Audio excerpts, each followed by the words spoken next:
बसलेली आहे. कोथिंबीर इथं आहे, कांदा थांबा तोंड दाखवते. कोथिंबीर, कांदा शिजतंय आणि चिकन, चपात्या बघा, मीठाचं आणि आमचं स्पेशल कुकर शिजतंय आणि मी मस्त कांदा बघा. इकडे बघा माझ्या भावाला तांदूळ कसे धुतोय, इकडे दाखवणार.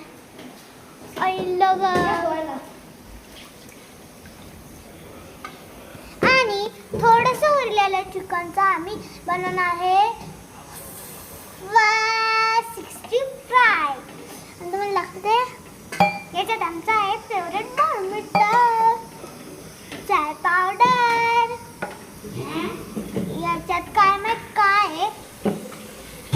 मी आहे माझे पप्पा आज बनवणार आहेत त्यांच्या हाताने चिकन. खायचं ना लेग पीस आणायला पाहिजे होता, तर त्याला लेग पीस तरी मागायचा. Done done done done done done. आज मस्ते मस्ते चिकन खाऊया, पाणीपुरी खाऊ.